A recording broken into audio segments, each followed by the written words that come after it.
Hello, my friends. Yeah, I'll give you an update. I'm not happy with what Putin's doing. He's killing a lot of people, and I don't know what the hell happened to Putin. I've known him a long time, always gotten along with him, but he's sending rockets into cities and killing people, and I don't like it at all, okay? We're in the middle of talking, and he's shooting rockets into Kiev and other cities. I don't like it at all. President, what do you want to do about And I'm that? surprised. I'm very surprised. We'll see what we're going to do. What am I going to tell you? You're the fake news, aren't you? You're totally fake. All right, any other questions? I don't like what Putin is doing, not even a little bit. He's killing people. And something happened to this guy, and I don't like it. You mentioned you're unhappy with President Putin. You've talked before about putting more sanctions on Russia. Is that something you're considering more seriously? Absolutely. He's killing a lot of people. I don't know what's wrong with him. What the hell happened to him, right? He's killing a lot of people. I'm not happy about that. Go ahead. What? Today, the situation on the front is not improving. Unfortunately, the Russians are gradually making advances. So let's start with the hottest areas, specifically Chasiv Yar. Here, Russian forces remain highly active, pushing toward Kostyantynivka. They are also assaulting Protechene, trying to break through near Bila Hora and the Delivka area. As for the village of Stupochka, despite Russian claims of having captured it, no video confirmation has been provided. Ukraine's armed forces haven't confirmed the loss either, and there is no official confirmation yet. So for now, the front line remains unchanged. In the Kostyantynivka direction, the situation is significantly worse. Russian troops are already pushing toward Pishivka, which threatens the Chasiv Yar access even more. The advance could lead to worsening conditions around Bilahora and Delivka as Ukrainian forces risk encirclement. The Russians are also trying to break through in Yablonivka to close off a pocket and straighten the front line. Today they've managed to form a small encirclement after pushing near Romanivka and Zorya, although the Ukrainian side hasn't officially confirmed this. Video footage from Ukrainian soldiers shows them destroying Russian troops in those areas. So it's clear the Russians are either present or were recently there. Hopefully, they've been eliminated. But realistically, the situation suggests Ukrainian troops may have to withdraw to more favorable positions. The imbalance in forces is significant, and our troops confirm that the situation here is critical. Things are getting worse. The Russians are increasing drone strikes and hitting everything that moves. They hit a few vehicles today. They've resumed assaults north of Alexandropilla, trying to move toward Yablonivka. Heavy fighting is already underway for the western part of the village. They've also begun storming Zorya. It's still under our control, but I fear we can't hold it much longer. They are pushing toward Ignativka as well. Intense shelling there, but we are still holding. Stara Mykolaiivka is almost entirely under Russian control. Will likely have to pull back from positions south and east to avoid a full encirclement. And yes, if they manage to take Zorya and push west of Romanivka onto the road, we could be looking at a major pocket. In the Pokrovsk direction, Russian forces continue fighting on the outskirts of Nova Poltavka, Malynivka, and Myrolubivka. They are also assaulting Sukhy Yar, Lysivka, Dachinske, Chunishine, Kotline, Udachne, and Novosergiyevka. Kotline appears to be under Russian control, but Ukrainian forces are launching counterattacks and fighting is still ongoing inside the village.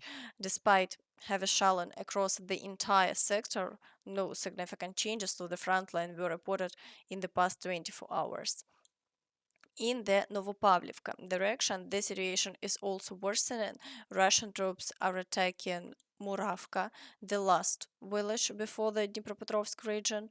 They are also launching assaults near Kotlярivka and storming Troitske. Unfortunately, they have already begun to break through past Troitske and are moving toward Horihove. The situation here continues to deteriorate. Russian forces are also storming Oleksiivka and attempting to push deeper into Odradne, which they partially captured. However, its outskirts remain in a gray zone. Ukrainian forces have published videos showing the destruction of Russian troops attempting repeated Mara-sized assaults toward Dnipropetrovsk region. The entire sector is an absolute mid-grinder right now. Assaults are happening non-stop. The Russians are throwing serious resources at this. Their main goal appears to be reaching the regional administrative border, likely so they can claim a symbolic victory back in Russia. Based on the operational tactical picture, their top priority is to entrench and expand on the left flank near Pokrovsk to set up an encirclement and eventually storm the city. A direct frontal assault would be extremely difficult even for them. In the Velika Novosilka direction, Russian forces continue assaults on the villages of Vesele and are pushing toward Shevchenko. They are also attacking Vilnipol, Zelenipol, and Novopil. There were no territorial changes over the past 24 hours, but the situation remains extremely difficult with over 10 Russian assaults reported in a single day. The intensity of fighting here is very high. In the Zaporizhia direction, Russian troops are attacking Novoandriivka, Mali Sharbaki, and Stepove. However, all assaults have so far been successfully repelled, and no changes to the front line have been recorded in this area. In the Kherson direction, Russian forces continue shelling the right bank of the Dnipro River, but no new assault operations on the islands have been reported. There have been no changes to the front line in the past 24 hours.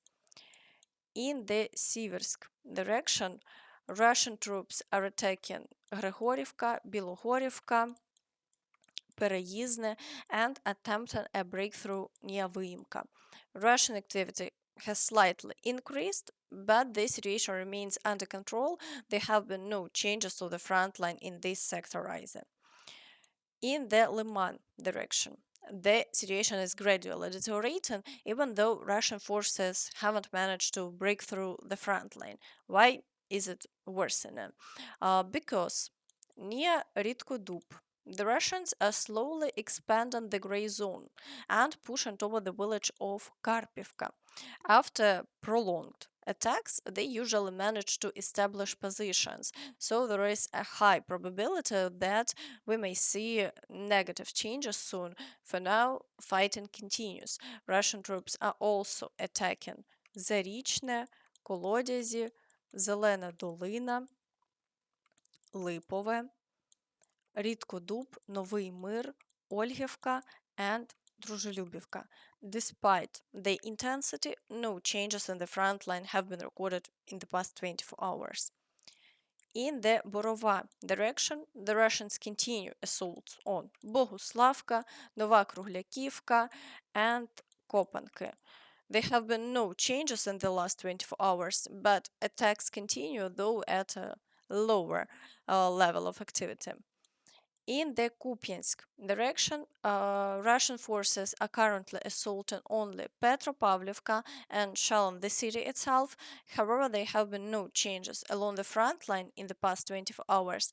The Russian claim of capturing the village of Redkivka remains unconfirmed by the Ukrainian side, so we continue to monitor the situation closely. In the Dvorichna direction, the Russians are attempting to advance toward Kutkivka and cross the border into the village of Stroivka. Despite these attempts, no changes occurred over the past day, and Ukrainian forces successfully hold on the defense. In the Kharkiv direction, the situation remains generally stable. There is ongoing shelling, and active combat is limited to the areas of Vovchansk and Vovchansky Hutory, despite reports from Ukrainian soldiers on the ground about potential challenges that could impact the front line. No changes have been recorded so far. In the Sumy direction, Russian forces have advanced closer to the village of Loknya. However, no further movement has been observed, and the Ukrainian side hasn't confirmed the full capture of Loknya. Reports indicate fighting on Russian territory, but no changes in control have been recorded there either. Ukrainian forces continue to hold positions near the border with the Kursk region and haven't withdrawn. Meanwhile, due to massive Russian attacks, Ukraine is once again facing a shortage of air defense missiles. Foreign outlets report that while Ukraine's air defenses are weakening, Russia is ramping up its drone and missile production capabilities. According to The Economist, Russia may soon begin launching up to 1,000 Shahed drones in a single wave, a number no air defense system in the world could handle simultaneously. Ukraine's shortage of interceptor missiles has become critical, and if ceasefire negotiations fail, Kyiv may be forced to ration its remaining air defense stockpiles. Ballistic missiles are being supplied by Russia by North Korea, and Shahed drones are becoming more deadly. The main challenge for Ukraine's air defenses is the overwhelming number of aerial targets. In 2024, Russia was producing around 300 Shaheds per month. Now, the same number is being produced in less than 3 days. Russia plans to ramp up production to 500 drones per day. Newer Shahed models are no longer affected by Ukrainian electronic warfare systems as they are AI guided and use Ukrainian internet and mobile networks to navigate. This only proves again that Russia is not getting weaker, it's getting stronger. The longer the war lasts, the more its military industry adapts and expands. What once seemed like pointless mass attacks with little success are now evolving into threats that Ukraine may struggle to stop and that will inevitably impact the frontline situation. In political news, a Polish presidential candidate has stated that Ukraine must join NATO. This is the key. NATO is about nuclear deterrence. If we give Ukraine that guarantee, and Putin knows that attacking Ukraine will provoke a nuclear war, then he will think twice. He invaded Ukraine because it was not part of NATO, and he knew he could get away with it. If Ukraine were in NATO, it would be safe, but that's when deterrence truly works. Do you agree with this view? Let me know in the comments. Meanwhile, Republican Congressman Don Bacon has stated it's time to be honest. The time for honesty has come. Peace talks have no effect on Putin. His goal is to dominate Ukraine, and he won't stop unless he's forced to. The US and its allies must arm Ukraine to the teeth, impose maximum sanctions on Russia, and confiscate their $300 billion in Russian assets held abroad. However, as many observers can note, Donald Trump is afraid of Putin, and this fear is one reason he does nothing to confront Russia. Even Senator Kellogg publicly condemned Russia's continued attacks. This is Kiev. This indiscriminate killing of women and children at night in their homes is a clear violation of the 1977 Geneva Peace Protocols designed to protect innocents. And yet, Russia continues to act with impunity, ignoring international law and doing whatever it wants. But there is also good news.